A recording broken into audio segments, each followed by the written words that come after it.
Hello, everyone. Good evening. Welcome to Reality Hour. I'm Adam Samuel. Today, it's an exciting day. We are covering Big Brother 22. I am so excited, not just because it's Big Brother that we're still getting during this messed up year that it is, but we're getting all stars, and I gotta tell you, this is a really exciting cast. I am so excited to talk about it, but a really exciting thing that we get to do now is I have a new co-host joining me today for the first time.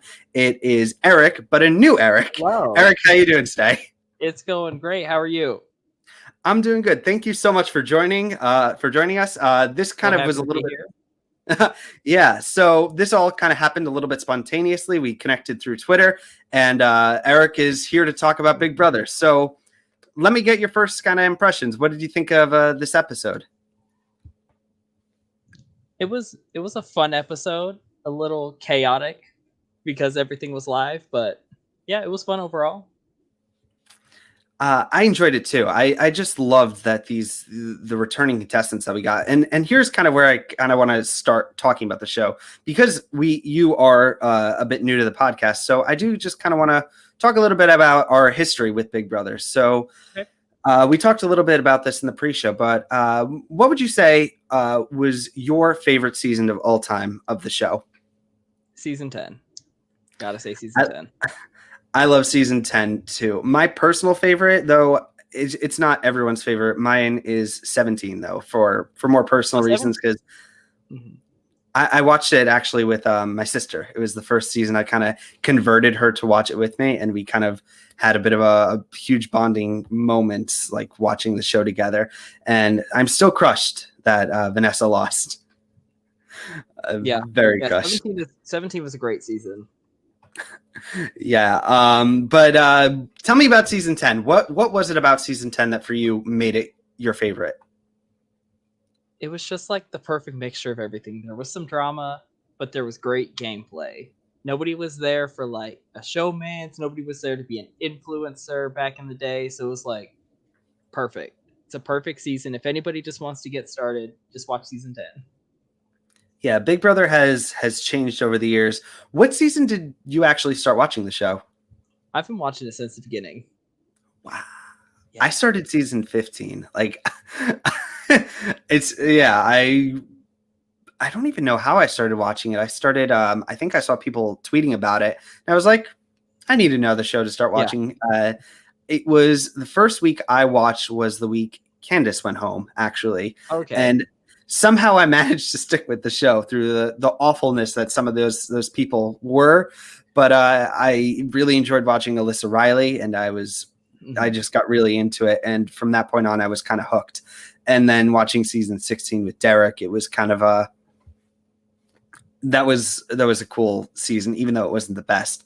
So what was it like kind of season 1, kind of being a super fan all the way through? You get to say, like, I'm one of the originals. I've been here since the start. Yeah. Season 1, a lot of people kind of just disown because it's not, the same format as it is now. Season 2 is kind of where it finally got its footing. But it's been great to watch. The greats back in the day: Will, Boogie, Daniel Reyes, Janelle. Yeah, I gotta tell you, like, before every season of Big Brother, there's always a bit of chaos, because there's always some rumors about a returning contestant, 1 or 2, sometimes an all-stars. Sometimes the contestants kind of play along with it. And for a while, I was really kind of hoping and feeding into these rumors that we might see another season of Danielle Reyes. But that is unfortunately not the case, as much as I would have liked it. Yeah, she's one of my favorites of all time. So let's kind of talk a little bit about this cast for the season. So it's all stars. There are 16 all new contestants. Mm-hmm. Eric, who would you say of this cast that you are most excited to see play again? Most excited. Let me look at my list of I don't know. Keisha's up there. Kevin, I'd probably say. I really enjoyed him on 11. for me, how I would see it is I think Kevin's the biggest surprise of the cast. I think it's not so much that he's a get as much as he's a surprise because I never would have Yeah. thought the producers would have gone like, first of all, I will be honest. I thought that this cast was going to be mostly like 90% newbies from like the past 4 seasons. Like I was entirely thinking that we were going to get like, there was at one point we were getting like 5 people rumored from season 20. And I was like, I think very unlikely we're going to get anyone before 14. But to get Kevin is just a really exciting. I'm excited to see him play again. Yeah, when he was in the rumors, I was like, ooh, I really need to see him come back because he should have won the season. If he was one competition win away from winning the entire show. Yes. Kevin is definitely someone to watch. I feel like I think he can do well. Like, I think he can very easily maneuver through this season. I think he could go deep, honestly. Because I think he was underrated on his season. And so I think he's going to be underrated now. People aren't, he can kind of hide under the shadows. I agree. Is there anyone else you're kind of excited to see? Like any big person you kind of want to talk about here that maybe surprised you? Another surprise to see back was Memphis. I didn't know if we were ever going to see him back. I've heard a lot of things about Memphis. Do you kind of believe these kind of theories that maybe he might have been, what's the word? A replacement contestant for someone who. See, that's the thing. I think there's a few that might have been. Memphis, Keisha, and Kevin have all been in the mix of they were alternates because of those rumors about Casey and Josh. Is there anyone on this cast that you feel a lot of people on Twitter kind of have discussed this of what is an all-star contestant? Is there anyone here that you feel maybe isn't an all-star that you would maybe have swapped out for someone else? I mean, I don't think I'd switch anybody out because I really like this entire cast. But if we were, we'd probably switch out. Most people would probably say David, just because he was a night 1 eviction and he didn't get to play the game. So, yeah, for me, a lot of people were saying like it's not really an all-star season because we don't really have like the Dans, the Dereks, the Will. I see that also. For me though, I kind of think it's more exciting that they're not here. Yeah, because I'm excited to see people that haven't played. Sure, we have Janelle, this is her 4th time, but like if we have Dan and Will back on, they've both played twice. If we have like a Boogie, he's played 3 times. So we have a lot of people who've played. This is only their 2nd time playing. I will say though, of this cast, one of the persons that I think is definitely would have been categorized as an all-star is Tyler. And I'm clearly in the minority though, but I'm very excited to see Tyler back. I think of this cast, he's probably my top 3 that I'm most excited to see. Could you explain for me a little bit why there's so much kind of backlash for Tyler recently? I just think there were a lot of people that liked him, and then all of a sudden he just I'm still baffled by all the backlash he got from his season, because all of a sudden everybody was riding high on the Tyler wave, and then all of a sudden it just crashed at the end, and a lot of people were really excited to see him lose. I mean, he deserved the win in my opinion, but Casey also deserved the win, so I don't really know why there's all the backlash against Tyler. I really don't. Why? I think that Casey winning is if Cody had beat Derek. Like that's how I feel about it. Yeah. Like I think, Casey kind of, but like Tyler was just on such a different level, and I feel like he lost because of some bitter people. But I don't know. Well, he said in his package that, I lost because I wrote a bunch of checks that I couldn't cash. And I think that's not the problem, because the people that he was with the entire season voted for him to win. It's the problem was the people he hardly talked to, and then he burned really badly. those were the ones that didn't vote for him. I think that Tyler's problem in this show is that as the season went on, I think he got a little fatigued. I think like the amount of effort to kind of maintain some of these relationships maybe started to wear on him a little bit. I mean, some of these people were a little bit high maintenance, and I feel like at some point he kind of lost the energy to kind of go with it. And I think his biggest failures were maybe Sam, and I think I want to say Bailey, but I don't know. I think it's Bailey and Fessy are kind of the two. Yeah, because I think because Sam voted for him to win. Because he got 4 votes to win because it was a 5-4. Yeah, it was Brett, Haley, Angela, and JC. Okay, so I guess Sam was the biggest downfall then. Yeah, but you know what? Look, I'm very excited to see Tyler play. I think he is definitely an all-star. I think he deserves to be here more than most of these people. I think he's definitely someone who deserves it. Another name that I kind of really wanted to talk about that you mentioned a little bit earlier was Keisha. I'm very excited for Keisha. Big Brother 10, it's not my personal favorite, but it is definitely one of my top 3. And that season is epic. And to see her back, she looks almost a little bit different. I will say she looks like more mature. It's like a different version of Keisha that we're getting here, Eric. Yeah. Yeah, like I think back in her season, she had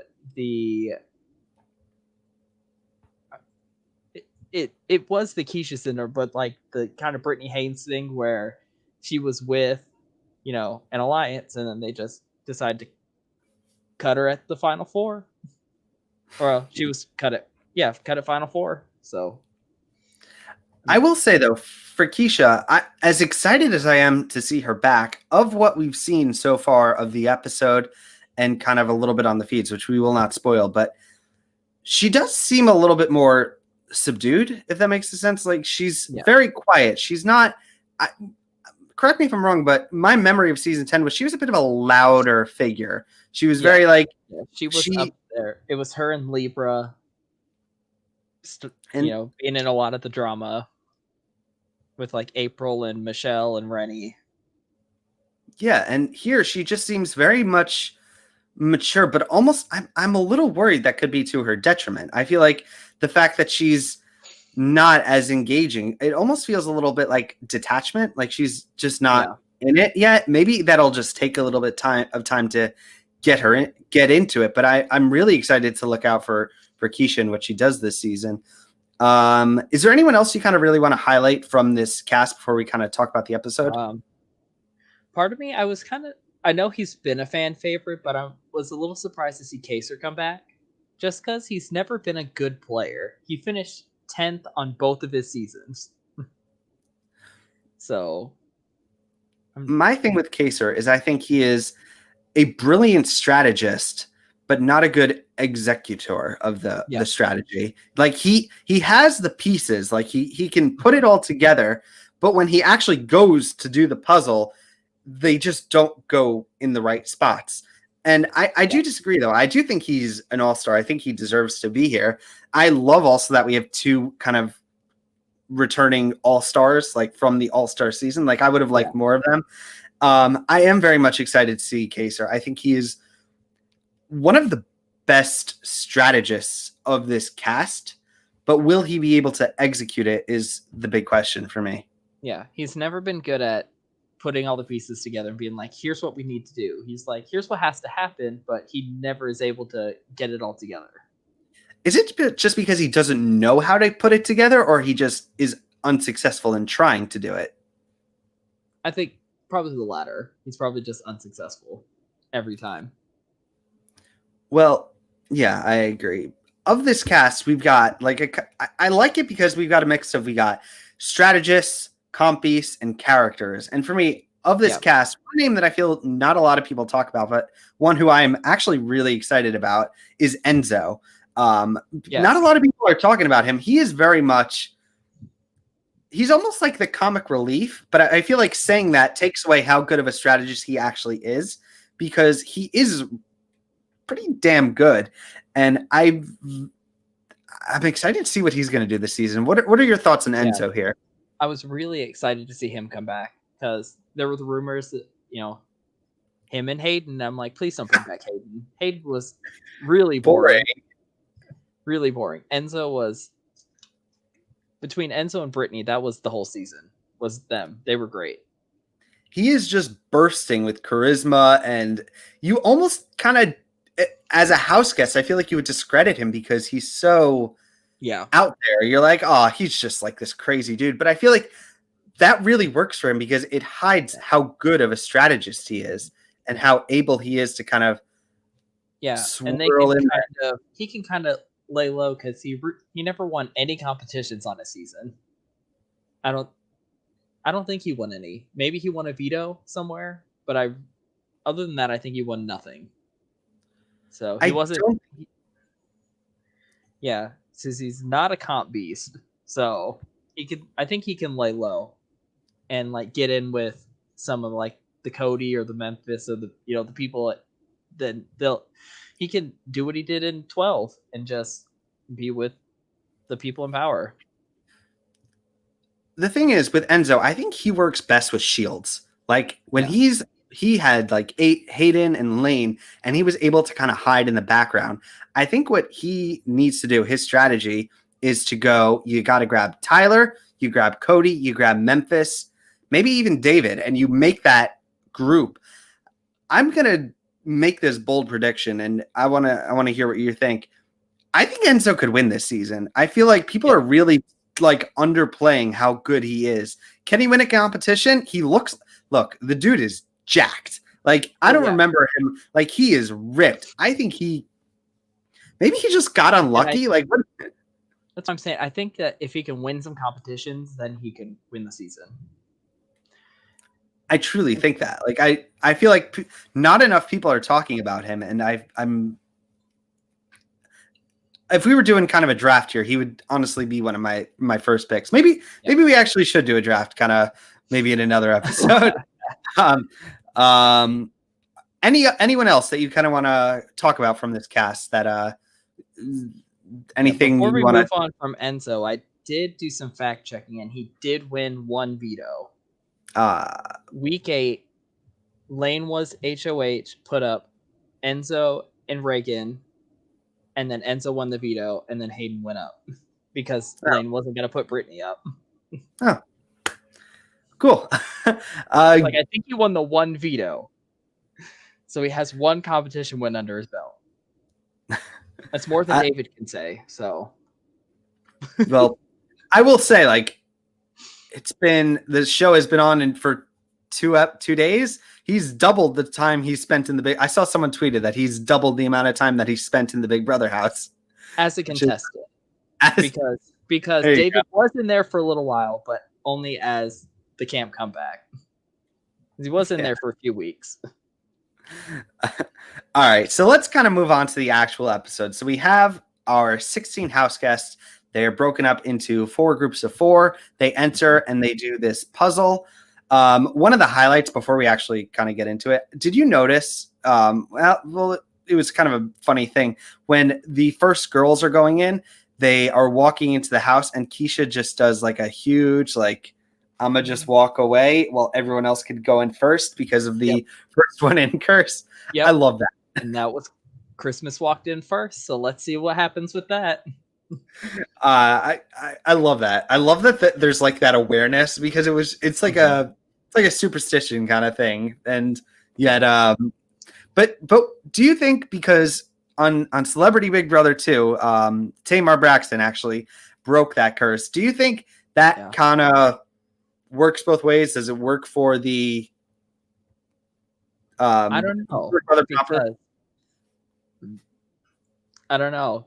We'll have to see. If Christmas can win it all, then the curse will be over. Yeah, we didn't even talk about Christmas, but that one's a bit of a head scratcher. Yeah, she's probably the one that I mentioned David, but she would be the one that I would remove. If I could remove anyone and replace, I'd remove Christmas. All right. Well, we get to the competition, and each group of 4 kind of does this ball running maze, which I love the Big Brother competitions personally. Like I like how it's that something anyone could do. Like that's what I always love. Like it's just very accessible. Like I could see myself there doing this and failing constantly and never actually getting anywhere. One thing that I saw a lot of people pointing out is that it seemed like how this worked was that they had to go and look in the house for an item and then roll their ball into which room it was in. Yeah. This was done a lot. The girls had the harder ones, is what I'm trying to say. They had the two that were the furthest away from the start. Yeah, not cool. I'm always usually rooting for the women, and to see them kind of only 2 of the hypothetical 8 that should have advanced made it to that final 8, which became a 6. Yeah. And of those people advancing, I'm going to try. This is all from memory. So, Eric, correct me if I'm wrong. Moving on, we have Nicole Anthony, Yep. Christmas, Kevin, Yes. Ian, Yes. Memphis, and Cody. Did I get it? Yes. I was Yep. thinking You Enzo. got them all. All right. Yes. So from then on, we get this moment that this was for me the most frustrating and best moment of the episode, which is when the contestants finally get to reunite and they get to this whole moment. I would just want cameras on there. Like that should be like the whole feeds moment. Like that's what we came here for. And what did you think? Yeah. I mentioned something in the pre-show about all the competitions. They had 4 of those, but what I wanted was similar to like Big Brother Over the Top, where they each went in individually, and then you would see their reactions to each other, because we didn't hardly get to see anything, because by the time they all got together, Julie was yelling at them to sit down, or they were going to be the first one evicted. One of my favorite parts of Big Brother, as much as I enjoy the show and the feeds, I love the memes people come up with. Like there was someone put a picture of Julie Chen like holding a gun, like this is what happens if you don't sit down. Like I love what they do. And also, I got to tell you, like these Nicole Franzel hate memes. There was one of Helen when she was pushed, and you see Nicole's head like in the background. Like I loved it. But yeah, Julie Chen is like ruining the moment. I'm like, no, this is the big whole point.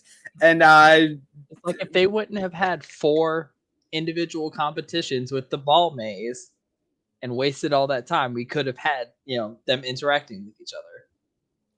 How would you have rather this was done? So we had, like I said, the 4 groups of 4.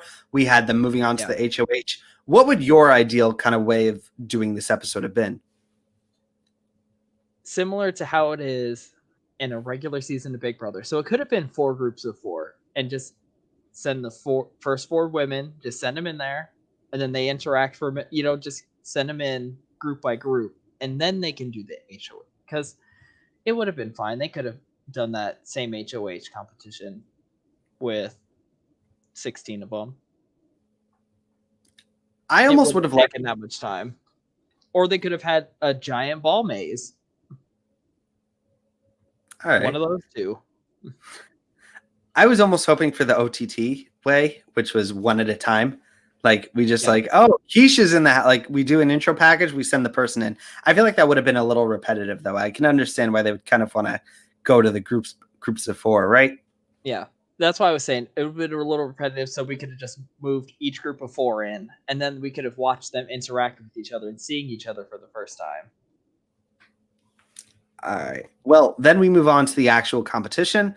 Like I said, those 6 contestants kind of compete on this thing that looks really dangerous. Like, I don't know if it was just me. I was really worried for Christmas that she was gonna jack up her foot again. That joke. I was watching with my brother, and I was like, you know what could happen? Like in a very dark kind of way. I was almost wishing the only thing that could have made it better would have been if Julie Chen had said, all right, guys, break a leg. Yeah. But yeah, so we get Memphis goes first. He kind of fumbles his way through it. He didn't have the best time, but he made it to the end. And then this is a bit of a controversial thing that happened. We get Cody going up next, and what's going on here? What's the controversy? Can you explain it? So the whole competition was where they had to walk on these things, and some of them aren't solid, so they would move. And after Memphis was done, they weren't all quite set, so a couple of them were still moving when Cody went. So he obviously can look at those and see that, oh, they're not they're those ones I'm not going to step on. Yeah. So Cody goes next, blows through it.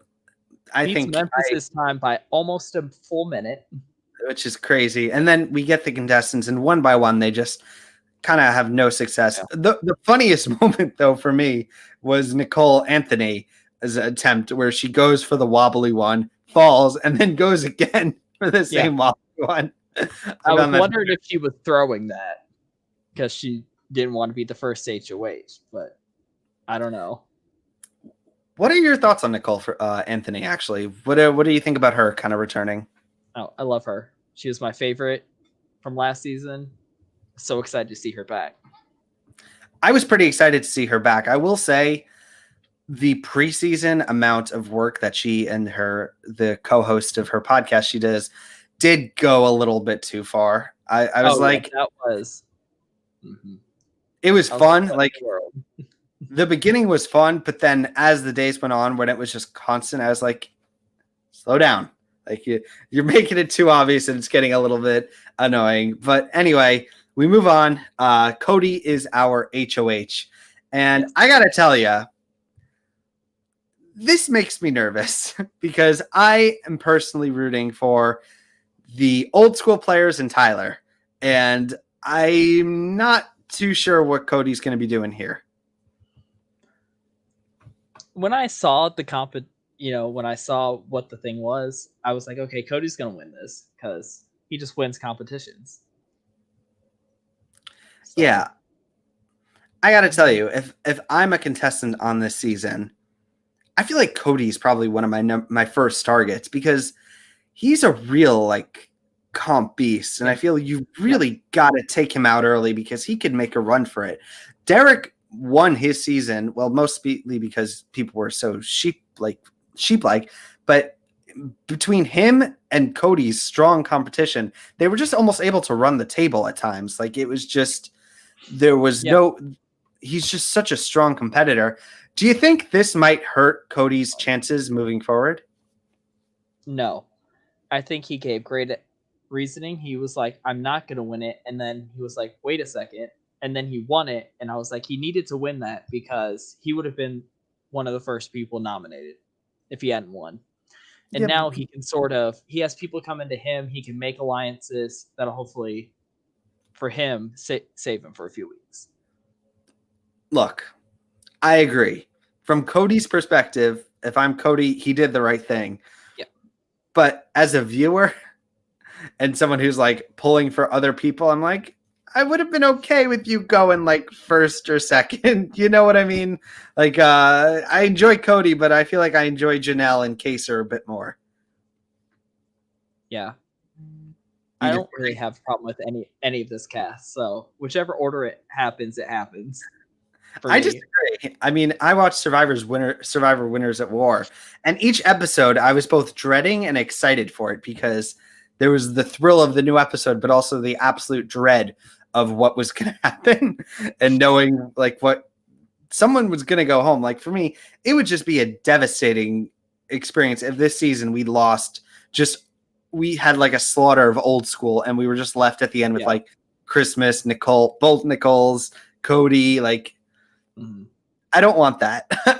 As long as Nicole Franzel doesn't win, I'm perfectly set. Where do you stand on Nicole Franzel? Are you don't like her? I've never liked her. It's the voice. Gets me. I can't. Oh can't my God, Corey. Yeah. I look. I'll be honest. I actually really enjoyed her in season 16. She was the underdog. She was a little bit enjoyable. and then 18 He just didn't kind of bother me very much in 16, and then 18 just killed it. it killed it. And I feel like I'm worried we're gonna go in a similar trajectory. I feel like could Nicole have any? Could she have a redemption in the fans' eyes? Do you think it's possible? I'm not sure. I don't think so. Not to me, at least. Because as long as they heed the words of our Lord and Savior, Big Meech, Nicole is a snake. Oh God, yeah. She's just. I feel like someone's got to catch on to her though quickly. Like Davon played with her. Davon should know. Like you, at least I'm hoping. But anyway, we get this. You kind of mentioned it. The interview with Julie Chen and Cody. Yeah, I think his answers were really solid. I think he did it pretty well. And then he actually goes out and rejoins the house guests. And during the competition, the people who did not, who lost, all were given an envelope. 4 of them were have-nots, and 1 had a $5,000 card. Christmas ends up getting the card. Everyone else is a have-not. What do you think? Do you think this might have any effect on Christmas's standing in the house? Do you think people might give her a second look here? I don't think so. Because it's not like on a regular season of Big Brother where they're all nobodies. Like, every single one of these people, they're kind of established in what they do. So they're like, $5,000 is like, okay, you won $5,000. Like, we're after the win and the big money. Like in a regular season, they'd probably look at her and go, we can evict you now. You got $5,000. You're good. Yeah. Correct me if I'm wrong. Didn't Memphis win a car his season? Or am I remembering? I don't remember. I haven't watched that in a while. All right. The last time I did watch it was one of those ones on YouTube where it was like, hey, here's Big Brother 10 in 2.5 hours. And so they cut out so much. Yes. I love those documentaries. I loved. I think I watched they're called like the Vanessa or whoever documentary or something. There's those, and then somebody else is uploaded where it's the entire season, and they just have clipped it up in 2.5, 3 hours. All right. Well, we get our have-nots. I think they are Ian, Nicole Franzel, Memphis, Nicole Anthony. I'm gonna do that quite a bit this season. Oh, yeah. And Memphis. So they go upstairs and live TV, Eric. God they go to the have-not door and it's locked. Jesus, Mary, and Joseph, it's locked. Like my favorite moment, Julie said, okay, I got to talk to the producers. Do they push it? Do they slide it? What do they do? Yeah, someone did on Reddit. They superimposed Drake and Josh like in that scene with like the door. How do we get in? And it was just really. I feel like the only cut it out. We'll go get the saw. I will. I only needed Rennie to like be yelling. It's yes. But I don't know if this is a spoiler, but did we get a glimpse of the have not room on the feeds? I don't know if this is. Do we save this for spoiler? They showed us the have not room on the show. They showed us part of it. They did a little zoom one way. So what was going on there? What's the situation? It looks like a horror movie, like something out of Saw, and I'm really excited because. And I'm just really excited. It looks creepy. I like horror movies, so it looks like a horror movie. I heard that it was I thought someone said a boiler room. Is that incorrect, I guess? I haven't actually looked at the whole thing. I just remember what I saw from the glimpse in the show, and it looked like a horror movie. It could have been a boiler room. All right. Well, we after that very awkward commercial break. The contestants are downstairs, and Julie Chen kind of closes out the episode with the hint of something called a safety suite. don't know what this means. I will be honest. What do you think about this twist? Because we got to have one. Yeah. I don't know if I like this because I think they said the person could be safe for 2 weeks, and I'm just like, that's a little too much. I thought they said it was you're safe and you keep one other person safe. I don't know if it was 2 weeks. I don't know. Was it? We'll come back to it. Yeah. All right. Is there anything else? Me. While you're doing that, I could look it up and see. All right. Well, I don't think there's anything else kind of major to talk about from the episode itself. I think that kind of covers it, but otherwise, what else happened in the episode? I don't know. Anyway, that was the end of the episode. They're like, "Hey, here's this safety suite thing, and we'll leave you with." And then Julie Chen, we'll leave you with the house guest for the last 2 minutes. All right. So from that point on, that is the end of the episode. We are going to, if you are not interested in spoilers, this is your heads up to exit the video. We are going to be talking. The feeds have been on for a bit less than 24 hours. So we've gotten some glimpses of what's going on in the house. I will be honest, I'm not 100% caught up on everything that's been going on. I've kind of been a little bit busy, but I'm going to defer to Eric. Eric, what's been going on the feeds? We've got Cody as the HOH. What's going on here? The most I know is that today they're doing the safety suite competition, and it's kind of like that thing from BB19 where you can decide to play or not for safety, and if you play and you lose, then you get a punishment, but if you play and you win, then you get safety. Do we know what the punishment is? No. Do you think it's going to be like do you think it could be like the third nominee? Do you think that could? That's what I'm hoping. Because that's what it was from BB19, was that whole thing with the safety, where if you lose, the person to lose at the finish last in whatever competition, they ended up being the third nominee. And then if they get taken off, then there's no replacement. But there would be a replacement if it's one of the other two, I think, was what it was. Big Brother 19 is kind of a blur. Yeah, I'll be honest, I blocked that season out of my mind. Such high hopes going into the season.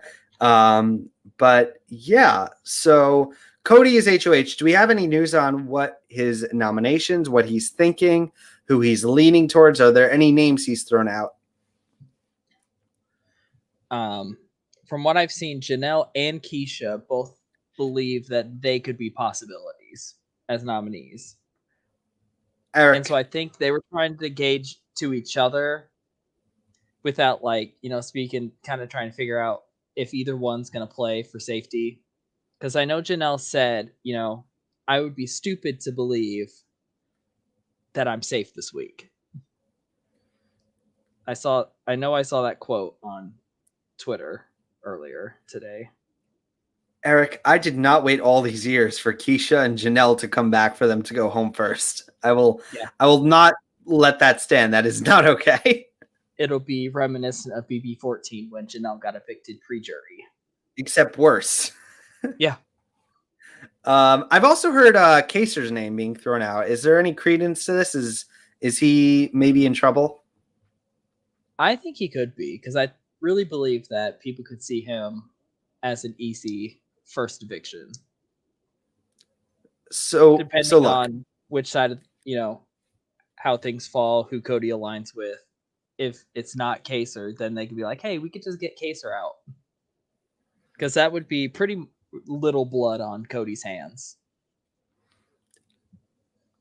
I will say, of these three names, if we're going by Keisha, Janelle, and Kaiser being in trouble, as much... Look, I don't even know how to... If we have to lose one of these three, and you're going to make me like Sophie's Choice this thing, Oh, I, I don't have to Sophie's Choice it. I'm picking Kaser if we have to lose any of the three. I would almost pick Janelle because I feel Kaser would be once Janelle is out of the picture. I feel Kaser gets like a sweet pass moving forward. I feel like he is all of a sudden like a number to be picked up. I feel like he could easily skate through. I feel like if Janelle and Kaser are on the block and Kaser goes home, I think Janelle could follow him the next week. I think if Janelle goes home, I think Kaser can ride this out, and I think he could go really far, and that would be really interesting to watch. Yeah, but don't touch Keisha. Like she's got to stay. Leave Keisha alone. Leave her alone. Have there? Because it would also have to factor in who would win the veto, because we got some veto compies in here. I don't know, man. I don't know. It's been a while. It's been a while for some of these people, for these old schoolers. Like, I'm a little surprised that Danny Donato hasn't been mentioned, as because I've seen zero of her name, and I'm like, why would y'all not get her out? Have we talked about her? We didn't talk about Danny. We did not mention Danny. Oh, what is going on? Danny is one of my. I said my 3 favorite contestants of the season.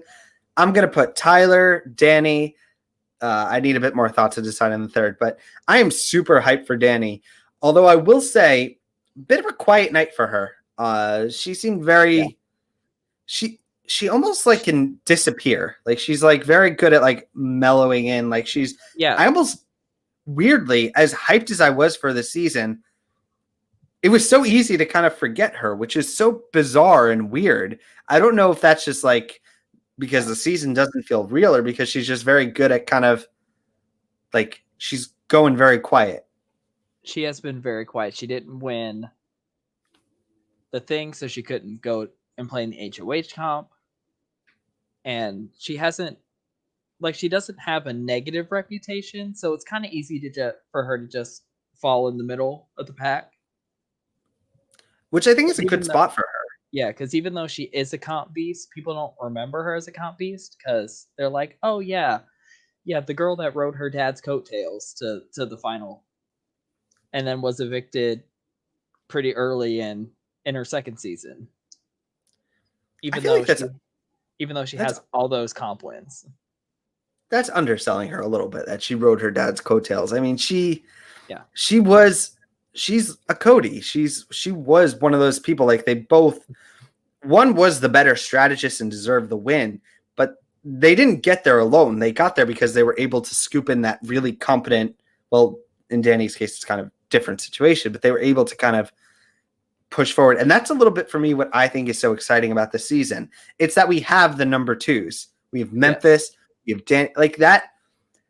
It's more exciting for me because you get to see where those people would actually thrive and if they are actually able to kind of go and maybe even emulate some of what the mastermind of their pairing was able to do. Yeah. And anything else you want to kind of talk about from the episode, from the premiere, from the feeds, any kind of major things here you want to really talk about? Another person I was surprised hasn't come up is Ian. Ooh. I would think you would want to get him out early because he was a quiet comp beast on his season. I will say, while I was watching this episode, dude looked stressed. Like he looked stressed out of his mind. He looks like me before an oral presentation. Well, like I think that was a strategy of his because he said he wanted to seem weak and play a dumb game, even though everyone knows he's not an idiot. You have to be like a certain level of like able to control your emotions to do something like that. I think that was genuine, honestly. I feel like I don't see how he looked genuinely like like he was maybe, but yeah, it is weird we didn't talk about Ian. We have our 2 winners. We have Nicole and Ian. Yeah. I'm a little bit surprised that Cody just isn't thinking, why not just put the 2 winners up? That's what I would have done. I would have been like, okay, y'all have won. Y'all have had your money. Y'all have had your chance. it's time for everybody else to play for the win. I would have liked that. Like, I feel like in All Stars with no winners is a little bit more exciting because I don't know. For me, I would have honestly just if I'm putting up people, I'm gonna go Christmas, and I would go to Cole Anthony. Honestly, I don't know.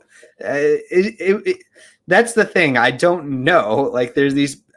It's just difficult to kind of even think about putting any of these people up because who's going to put up like Janelle,